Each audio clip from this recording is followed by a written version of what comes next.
Foot Express. Foot Express.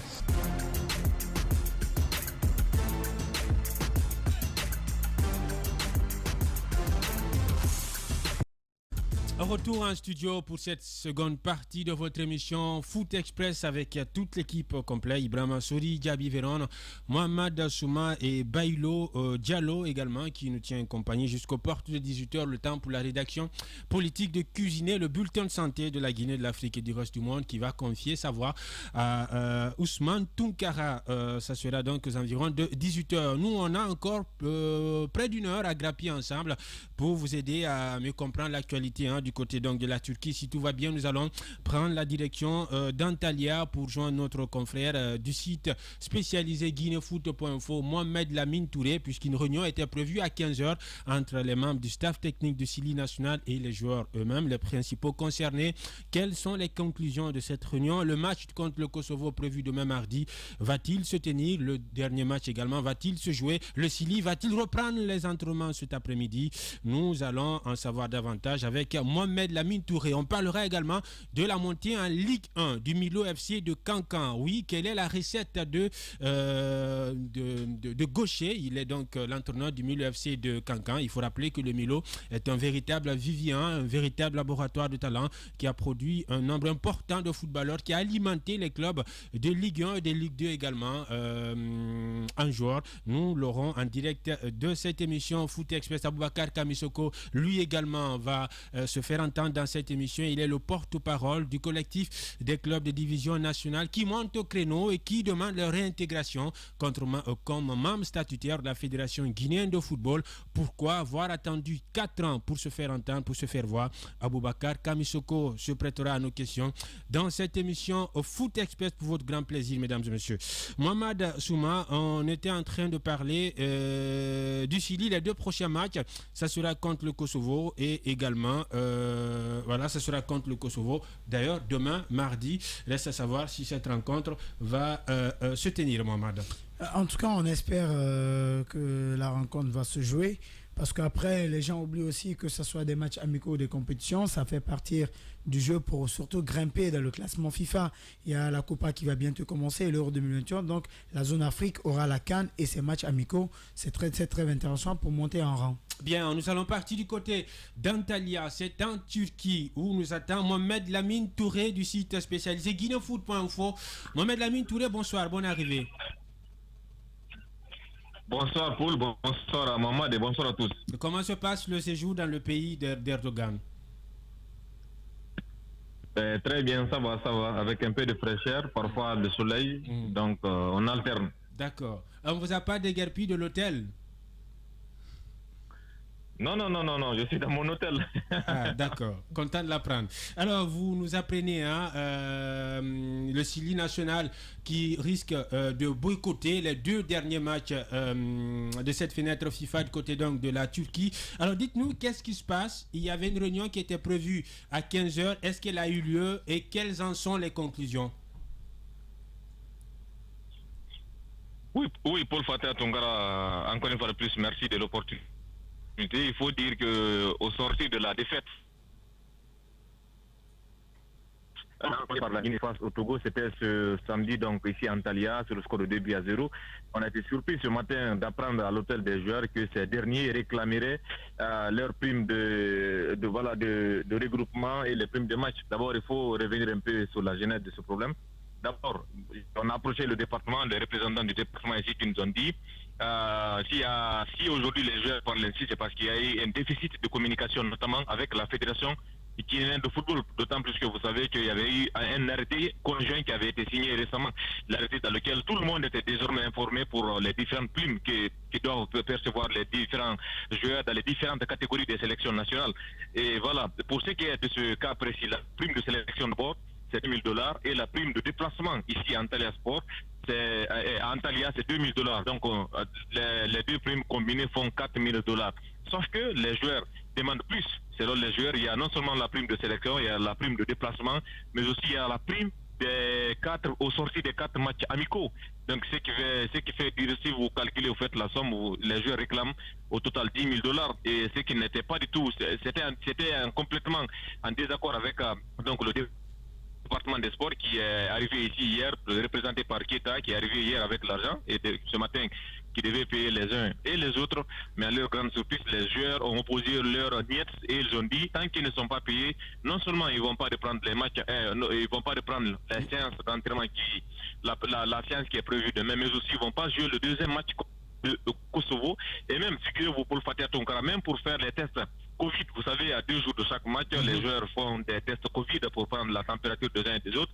Même pour faire descendre de l'hôtel, venir faire les tests, il a fallu l'intervention donc des uns, de quelques membres, donc, du staff technique qui ont appelé le capitaine Ibrahim Souri Conté-Lebra pour dire les gars, même si vous ne jouez pas, venez quand même faire des tests pour reconnaître les résultats de chacun. Et c'est pourquoi ils sont descendus, ils ont fait le test. Maintenant, la réunion devait se tenir entre les différents responsables ici, à Antalya, et toujours on attend qu'ils sortent et qu'on sache ce qui va découler de cette réunion-là. Mais c'est une surprise parce que je pense qu'il y avait déjà un arrêté qui a été signé. Chacun était désormais informé de ce qu'il perçoit, en tout cas compris, avant chaque rencontre de style national à Conakry et à l'international, que ce soit les victoires ou les primes de match nul. Maintenant, ça, c'est juste un déplacement à l'occasion des journées FIFA, vous le savez. Vous savez, d'abord, le match à Turquie-Guinée s'est joué à Istanbul. Et donc, vu que c'était à Antalya, le gouvernement a dit, désormais, le stage à Antalya, le stage, ça va être $2000. Donc, tous les matchs qui vont être joués ici, c'est $2000. Donc, ils n'ont pas dit non, c'est un match, 2 ou 3 ou 4 matchs. Et c'est là où il y avait cette incompréhension-là. Et voilà, on espère que les joueurs vont prendre une très bonne compréhension au sortir de cette... D'accord. Et vous nous apprenez qu'ils ont on puisse se trouver intérieurement.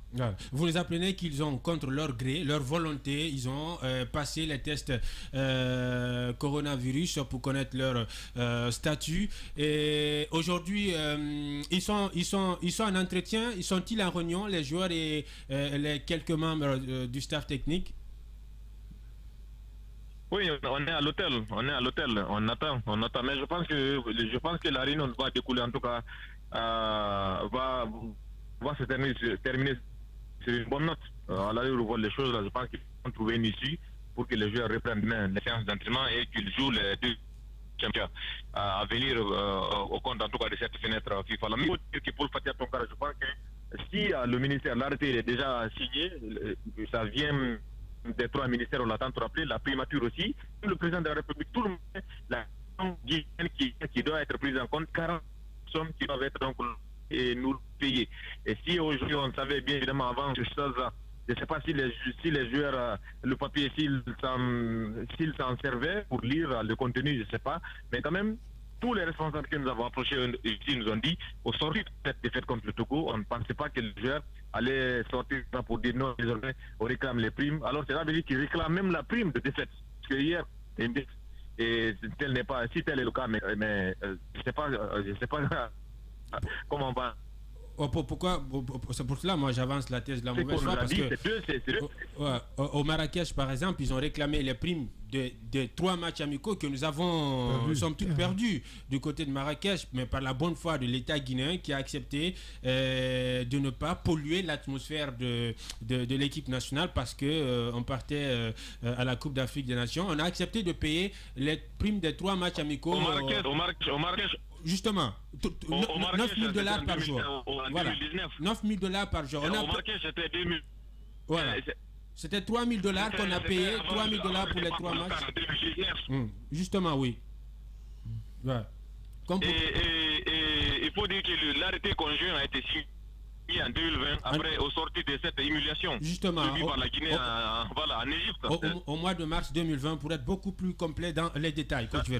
Voilà, M. Touré, moi j'ai l'impression que peut-être cette revendication, ça ne concerne pas tous les joueurs. Pour la simple raison, si tu nous dis que pour le test Covid, Ibrahim Souri Maïbra était obligé de demander à ses collègues de venir passer le texte. C'est comme si lui n'était pas associé à l'ID, alors qu'actuellement c'est le joueur le plus IP là-bas, après 11 ans passés dans la sélection, et il est le capitaine par intérim. Explique-nous, c'est la majeure partie des joueurs ou c'est tous les joueurs qui revendiquent ces primes? Vous savez, Ibrahim Souri Conté ici, à l'absence donc de Naby Keita, Aujourd'hui, c'est lui qui est le capitaine. C'est lui qui est le capitaine. Donc au lieu d'appeler un joueur, 2 ou 3 ou 10 joueurs, ils sont passés par le capitaine. Parce que d'abord, c'est le capitaine qui est venu au nom de l'équipe. C'est le capitaine qui est venu au nom de l'équipe pour dire mais mes amis ne sont pas d'accord pour ça, voici leur revendication. Donc il est remonté dans sa chambre, le staff technique a dit bon, on va s'entretenir avec le département et après on va vous revenir. Et c'est par après ils ont dit descendez au moins faire les tests. À un moment donné ils ont voulu s'opposer, et bon ils ont dit à Ibrahim non, descendez quand même, vous faites les tests, même vous vous entraînez pas, mais quand même faites les tests. C'est un moment ils se sont plus. Votre question, c'est une bonne question, c'est vrai, on va demander après, mais je ne sais pas s'il y a le nombre défini des joueurs, mais vu que c'est Ibrahim Sori Konté Maïbra qui est descendu, qui a parlé au nom des joueurs, on n'a pas cherché à savoir le nombre de joueurs qui... Pourquoi en tout cas cette décision, mais je pense qu'à l'unanimité, les gens ont dit voilà, il faut qu'ils nous payent, surtout quand ils ont vu qu'il était le financier, le monsieur Argent au ministère des Sports hier qui est arrivé, dès qu'ils l'ont, ils ont dit bon, il y a l'argent qui est là, donc il faut nous donner l'argent. Bien, j'espère juste qu'on va pas le clouer au pilori, qu'on va pas le rouer de critiques, parce que ça s'est passé avec Traoré du côté de Marrakech. Un capitaine n'est qu'une croix de transmission des revendications de ses coéquipiers. Quand Traoré a apporté les revendications du Sili, on a dit c'est lui le Gida, c'est lui le ver qui entre dans le fruit, c'est lui le trait de l'équipe nationale. Mais pour ça c'est le prix de la responsabilité. Si vous acceptez d'être capitaine, je pense c'est ce qui s'est dit en ce temps. C'est ce qui s'est dit. Vous allez assumer.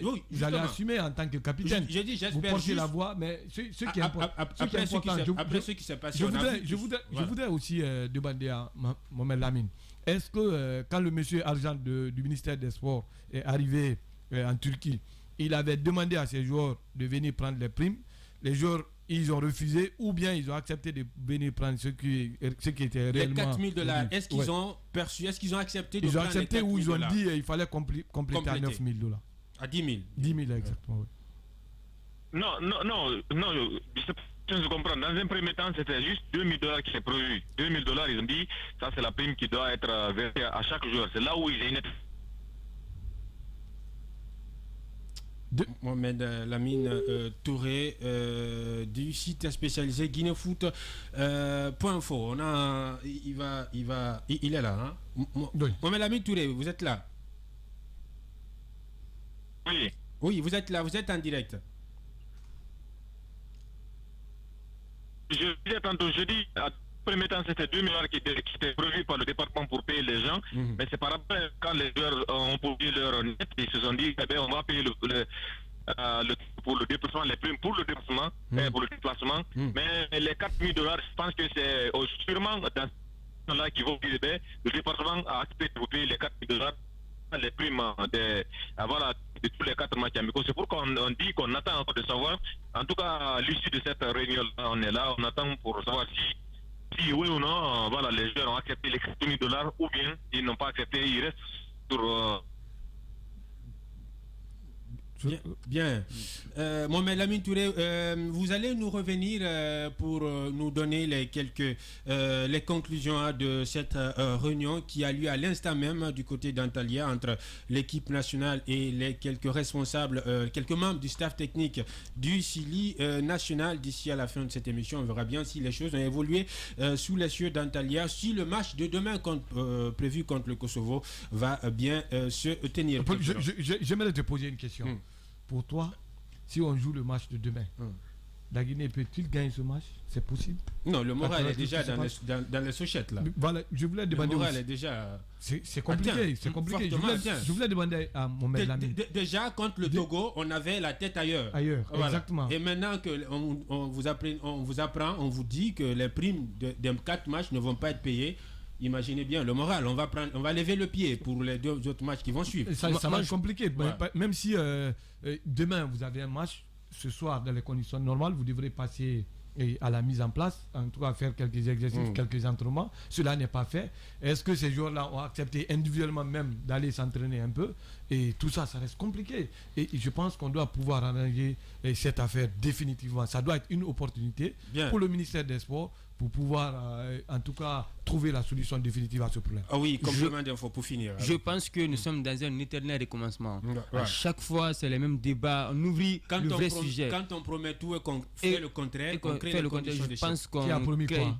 Le ministère. Je dis, quand on promet tout et qu'on fait le contraire, on a promis de tous les côtés. La fédération a promis que voilà, on va assainir le football.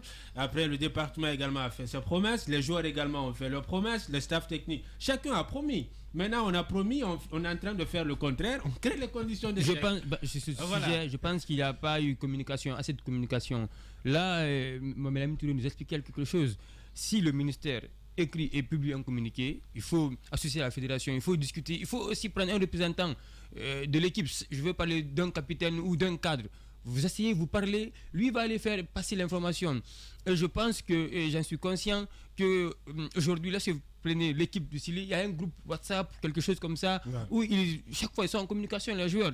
Je pense que si l'info était déjà partagée et que tous les joueurs étaient au courant de cette information, il n'a pas lieu de polémiquer. Maintenant, vous jouez à la veille d'un match, déjà les jeunes sont pas, le moral n'est pas là, ils n'ont pas eu le temps de bien se reposer et tout, ils n'ont pas travaillé, ils n'ont pas fait la mise en place comme coach le disait. Je ne pense pas si demain ils ont refusé de s'entraîner, et même les tests, peut-être que ils peuvent le faire pour ne pas jouer, mais peut-être pour la santé. Ils ont fait la fine bouche. Ils ont fait la fine bouche, ils ont fait semblant d'aller faire des tests. Mais encore une fois, il faut qu'on sorte de ce débat. Lorsque il y a la sélection qui est là, dites aux joueurs, soit vous venez ou vous ne venez pas.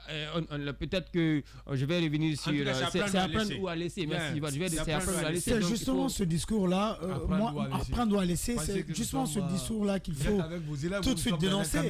On n'est pas là dans une... Non, mais oui, c'est clair. On a quand même affaire à des gens qui sont employés ailleurs. Il ne faut pas l'oublier.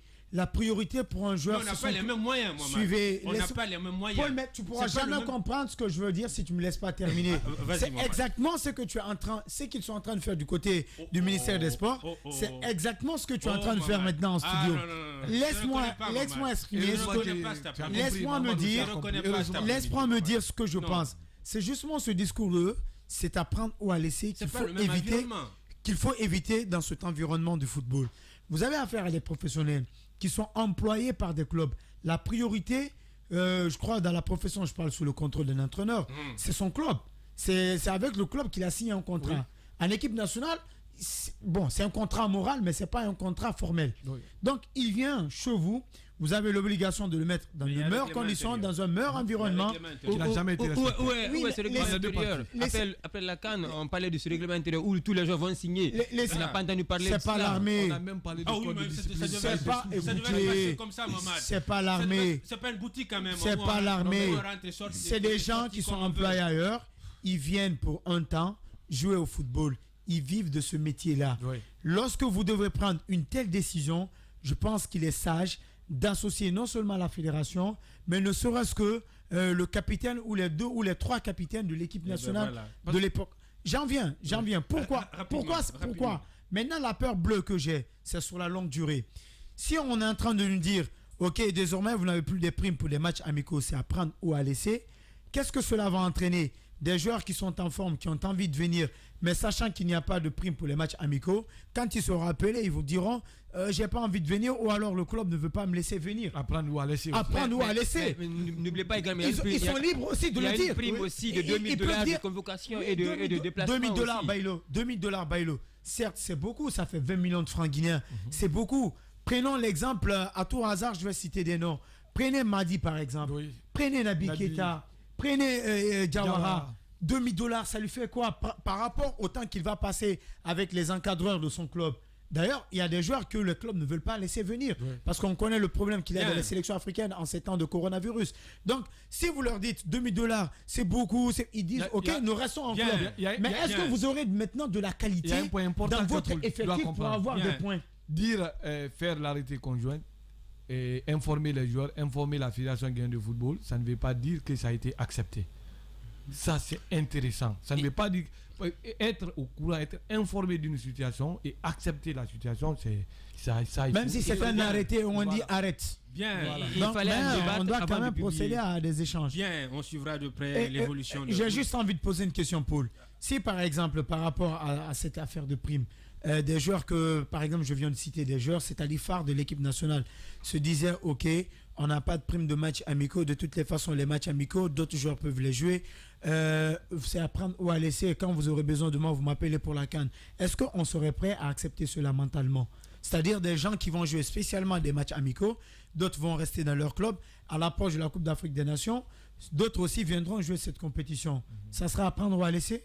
Après, c'est de partir à la CAN et faire une mauvaise contre-performance là-bas. Il faut qu'on progresse. On va suivre de près. Il y a une semaine, j'ai échangé avec Fodé Bansaré. Il me disait qu'à plusieurs reprises, il a payé les factures de l'hôtel du Sili quand il était footballeur. Bien. Il me le disait en face. Donc ça veut dire que les choses n'ont pas encore évolué. Bien, on suivra de près l'évolution de cette situation du côté d'Antalya avec Mohamed Lamine Touré du site guinéfoot.info, au sorti donc de cette réunion qui a eu lieu à l'instant même entre les joueurs et les membres du staff technique du Sili national qui boycottent, qui menacent de ne pas jouer le match de demain contre le Kosovo, le dernier match également, et qui menacent de ne pas reprendre les entraînements, voire même le Sili qui a fait la fine bouche, qui contre sa volonté, contre son gré, est passé les tests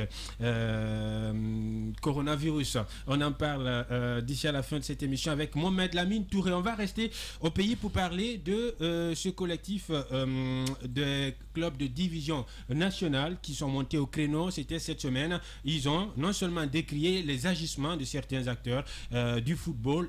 Parallèlement, ils ont demandé leur réintégration comme membre statutaire de la Fédération guinéenne de football. Vous étiez concerné?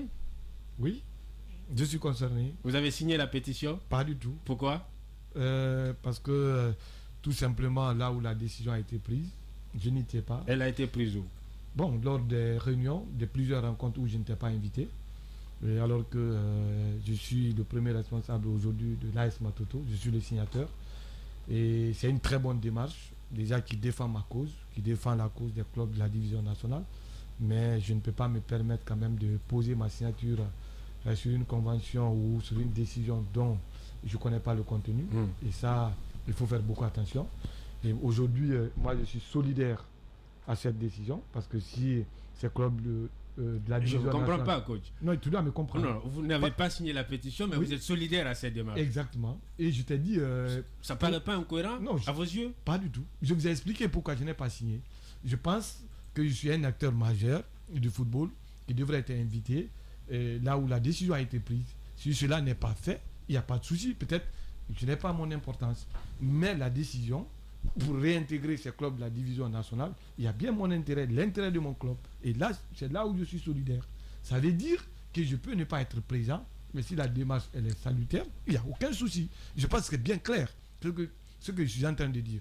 Ça ne savait pas... ce qui est important, Paul, on revient un peu comment ces clubs-là se sont retrouvés dans cette situation. Parce que normalement, vous ne pouvez pas être quand même dans une association et que vous n'avez pas votre mot à dire. Ça reste très compliqué. Et pourquoi c'est maintenant? Et tous les associés doivent être et doivent être traités de la même façon. Bien. Mais on a vu comment ce statut-là est descendu sur la tête des ans. Et c'est à l'époque, ces clubs de la division nationale, ils ont accepté. Et aujourd'hui, ils sont en train de tirer toutes les conséquences. Bien. Il est en direct dans cette émission Foot Express. Aboubakar Kamisoko, il est le porte-parole du collectif des clubs de division nationale. Bonsoir, M. Kamisoko. Bonsoir. Bonne arrivée sur Radio Espace et sur Espace TV. Monsieur Kamisoko, cette semaine, vous êtes fendu d'une déclaration au centre technique de Nongo dans laquelle vous avez d'abord fustigé les agissements de certains acteurs du football. Bien sûr, au regard de cette tourmente que traverse le football guinéen, vous avez demandé parallèlement votre réintégration comme membre statutaire de la Fédération guinéenne de football. Pourquoi avoir attendu 4 ans pour se faire voir, pour se faire entendre, M. Kamisoko? Est-ce que vous ne vous êtes pas rendu coupable d'un silence coupable? Désolé de la tautologie. Non, pas du tout. D'abord, je vous remercie de m'avoir donné la parole cet après-midi pour m'expliquer sur une question très sensible de le football guinéen et tout se dérouler actuellement que nous assistons.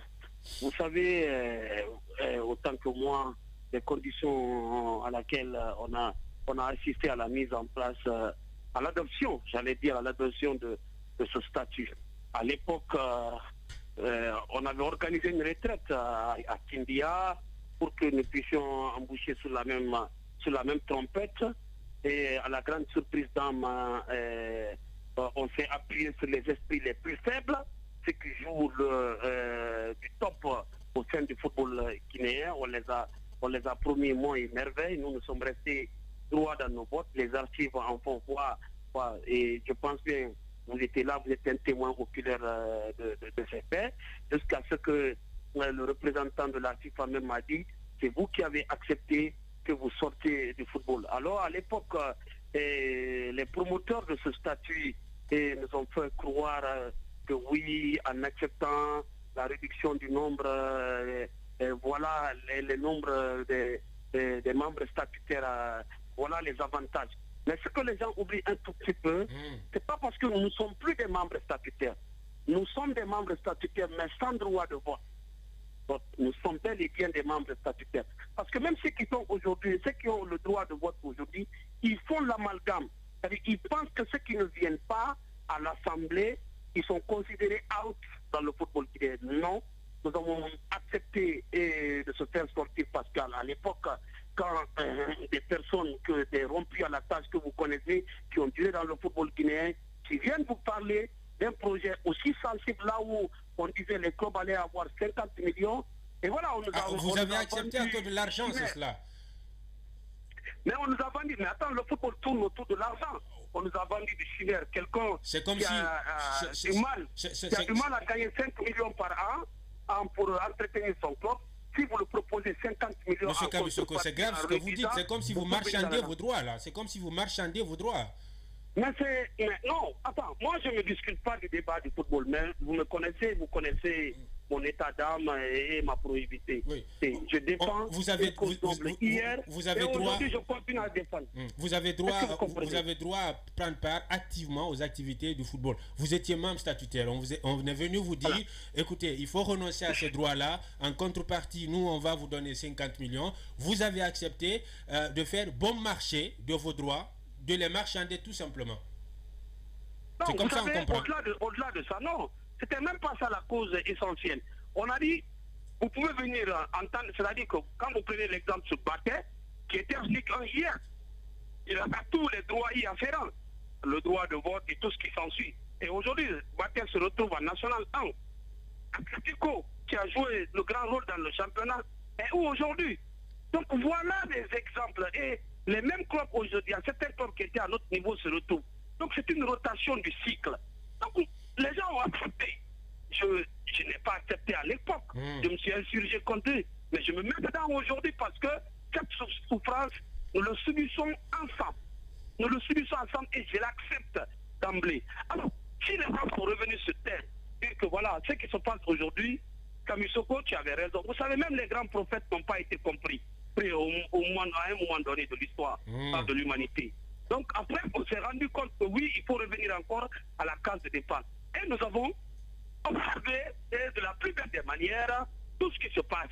La mise en place des différentes commissions jusqu'à l'élection qui a été avortée, des invectivités entre les membres statutaires, les pyromanes membres statutaires qui quittent d'une étape à une autre. Nous avons dit que cela n'honore pas le football guinéen. Nous avons notre mot à dire, donc il faut lever le ton. Parce qu'il fallait observer d'abord avant d'agir. Nous avons passé d'abord la première étape. La première étape était d'observer tout se dérouler. Et on s'est dit qu'on ne peut pas accepter et tout cela. Moi je pense aujourd'hui, et les gens nous donnent raison, de Conakry à l'intérieur. Mais vous le savez, même la Guinée, avant qu'on accède à l'indépendance, il y a des gens qui se sont opposés à l'indépendance de la Guinée. Bien. Je ne dirais pas à votre antenne aujourd'hui que tout le monde accepte notre démarche. Parce qu'il y a des gens qui sont à la sorte de ce comité qui est en préemption. Monsieur Koïta, Monsieur Kamissoko, pardon. Ouais. Monsieur Kamissoko, oui. Je vous ai suivi avec beaucoup d'attention, mais je suis désolé de vous dire que vous n'avez plus droit à quelque chose quand vous parlez comme ça. C'est-à-dire quoi? Vous avez accepté de garder le silence en contrepartie de quelque chose. Vous avez accepté de ne pas jouir de vos droits. Vous avez accepté de ne pas exercer votre droit en contrepartie de quelque chose. Ce n'est pas maintenant au moment où on a vu aux yeux au sud de tous que les membres statutaires sont vraiment constituent vraiment une chaîne très importante dans l'élection du président de la Fédération guinéenne de football, que vous allez aussi réessayer de vous remettre votre cap de super-héros pour dire écoutez, nous avons observé tout le processus, nous sommes très inquiets, il y a de la pagaille, les pyromanes sont là, on vient un bon prophète ou bien un bon sapeur-pompier pour éteindre le feu. Vous aurez dû réfléchir 1000 fois avant d'accepter par exemple de vous taire sur vos droits. Aujourd'hui, est-ce que vous serez... Non, laissez-moi finir. Aujourd'hui, est-ce que vous-même, vous l'avez dit, l'Atlético qui a joué les premiers rôles dans un championnat de Ligue 1 à un moment se retrouve à quel niveau? Le Baté Nafragui, le Baraka, ainsi de suite. À l'époque, est-ce que vous n'avez pas eu suffisamment de temps, suffisamment d'intelligence, suffisamment de sagesse pour dire, écoutez, nous sommes en Ligue amateur aujourd'hui, mais il se peut que nous soyons aussi premiers du championnat de première division. Donc, ne marchandons pas, gardons nos biens, jouissons-en et exerçons nos droits. Je pense qu'il y a quelqu'un dans votre studio qui peut témoigner. Non, on ne parle pas de vous seul personnellement. Vous seul, vous pouvez vous opposer à la chose. Mais si la majorité s'est proclamée... Écoutez-moi. Je dis au départ, à l'entame de mon explication, je dis je ne me dissocie pas de ce qui s'exerce aujourd'hui de facto sur nous tous. Quand vous pouvez ne pas être d'accord d'un président de la République, quand il est élu, il devient de facto le président de tous. Alors, je m'étais opposé avec un groupe bien déterminé à l'époque, donc contre ce statut. Et nous ne sommes pas partis seulement par un opposant strict ou un opposant dur et pur. Nous sommes partis par des propositions. Nous avons fait des contre-propositions. Et à l'époque, les propositions même ont été rejetées par un revers de main. Il a fallu que la FIFA intime la fédération et le comité exécutif à l'époque pour insérer cela dans la salle. Et il était question que 11 membres, et à la dernière minute, vous comprenez aisément, vous le savez comment ça fonctionne dans notre pays. Ils ont réduit le nombre. Parce que le problème du football guinéen, c'était les clubs de division nationale. Et aujourd'hui, on se rend compte que le pire est resté à la maison. Ce sont ces clubs de Ligue 1, ce sont ces clubs de Ligue 2 qui créent tout ce tambligléo dans le football guinéen. Alors, vous voulez qu'on continue à garder et à morfondre dans notre silence? Je crois bien que ce n'est pas normal. On serait coupable devant l'histoire. Aujourd'hui, quand vous parlez de... Nous avons accepté en tant qu'acteurs. Vous avez pris l'exemple sur Baraka. Baraka a plus de 35 ans de vie dans le football guinéen. Vous prenez Atlético, vous prenez Real de Bonfim, vous prenez Hirondelle de Bonfim. Il y en a tellement de clubs. Mais en date, les gens même se sont rendus compte qu'on les a menti tout autour. Vous avez vu le mensonge qui tourne autour, il y a des trucs qui viennent, on cache. Mais vous avez vu quel club de division 1, la Ligue 1, qui se démarque des autres pour dénoncer. Sinon qu'un seul club parmi tant d'autres. Et pourtant aujourd'hui, toutes ces invectivités se tournent autour du club à la base, du sommet à la base. Moi je pense bien, il n'est jamais tard de bien faire comme on aime le dire. Bien. Nous avons observé et nous avons dénoncé. Donc c'est le moment de partir à la vitesse supérieure. À la vitesse supérieure. Aboubacar Kamissoko, porte-parole du collectif des clubs de division nationale, en direct dans cette émission Foot Express. Oui, coach. Oui, maintenant qu'on a un statut adopté et qu'aujourd'hui il y a des sérieux problèmes au sein de la Fédération guinéenne de football, quelle est la solution que vous préconisez pour réintégrer encore ces clubs de la division nationale? Mais le club, le statut, ce n'est pas une Bible, encore moins un Coran. On peut toujours réviser. Je vous donne un tout petit exemple. Vous savez, nous sommes des prévisionnistes. Nous voyons ce qui doit venir demain en tant que juriste rompu à la table. Je vous donne un tout simple exemple pour... C'est beau tous ces discours. Oui, malheureusement, vous n'avez pas compris ce qui allait venir en 2021. C'est beau tous ces discours, monsieur Kamissoko. C'est beau, hein? Ça a dormi debout. À la Ligue amateur, quand on a passé tout le processus de la Ligue amateur, je me suis évertué pour dire en tant que candidat pour briguer la présidence de la Ligue amateur, j'ai dit cette ligue qui est en place ne doit pas organiser l'élection de la Ligue amateur. Il faut attendre que les commissions soient mises en place. Mais celui qui est encore au pouvoir, même si c'est un trône qui est en train de... un trône ambivalent qui est en train de vibrer, ils n'ont pas compris.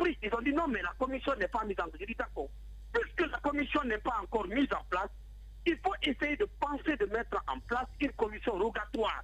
Tu vas organiser les élections en bonne et due forme. Je n'ai pas été écouté. On est passé à l'élection, tout le monde sait, Véron qui est là-bas, il sait comment l'élection de la Ligue amateur s'est passée. Je ne reviens pas sur ça, sinon on va dire que oui, c'est un candidat qui a perdu, mais un bon candidat qui a perdu avec les armes à la main. Et j'ai révolutionné les débats du football parce que, et ce qui est marrant, Paul, vous avez assisté à toutes les assemblées de la fédération. Oui. Aujourd'hui, nous sommes arrivés à un point qu'il faut toiletter complètement le milieu du football guinéen. Qui doit être membre statutaire, qui ne doit pas l'être. La solution, M. Kamisoko, parce que déjà, il y a un statut qui est là, la solution. Voilà, parce que quand vous parlez que les statuts ne sont pas... Écoutez, si vous dites que le statut n'est pas la Bible ou le Coran, je suis d'accord avec vous. Mais aujourd'hui, on a vu des gens qui sont à la touche à cause de ce statut-là. Est-ce que quand vous demandez de revoir ce statut-là, est-ce que ça part de l'avantage de vous ou de l'avantage du football guinéen? Je pense, est-ce que le moment est arrivé? Écoutez, c'est intéressant. Est-ce que nous sommes à cette période pour pouvoir demander de changer ou de revoir un peu ce statut avec tout ce qui se passe au niveau de la... En d'autres termes, la manœuvre la plus urgente que vous pouvez poser pour avoir gain de cause. Je n'ai jamais dit dans mes propos... Dernière question. Ici, ailleurs, je n'ai jamais dit dans aucun de mes propos qu'il faut changer ce statut-là. Il faut être de mauvaise foi pour dire que ce statut-là n'est pas bon. Bien. Mais il y a des points qu'il faut changer dans ce statut-là. On ne peut pas tailler le statut à l'image d'une personne ou aux humeurs des membres statutaires. Non, attention, si vous dites que tailler à l'image d'une personne et le statut, vous dites que le statut n'est pas... Vous ne pouvez pas dire que c'est pas bon. Monsieur Kamisoko, on aimerait bien vous recevoir, pourquoi pas dans un des prochains numéros de cette émission Foot Express, dans ce studio pour revenir sur toutes ces actualités. Avec plaisir. D'accord. Monsieur Kamisoko Aboubakar, il est le porte-parole du collectif des clubs de division nationale. Le temps qui nous prend au collet, nous signale le réalisateur Abdoul Radr Dramé. On n'a pas eu le temps d'avoir Mamad Ba Gauche-Silla, mais ce n'est que partie remise. On l'aura dans les prochains numéros de cette même émission Foot Express. Il ne me reste plus qu'à vous dire merci, merci Mohamed Souma. On n'a pas vu le temps passer, c'est passé assez vite. C'est moi qui vous remercie, mais avant de bien conclure, si vous me permettez en quelques secondes. Oui. Je prends son discours, j'analyse 2 points. Partout où il y a nécessité de s'exhiber dans la lumière, il met le jeu. Ouais.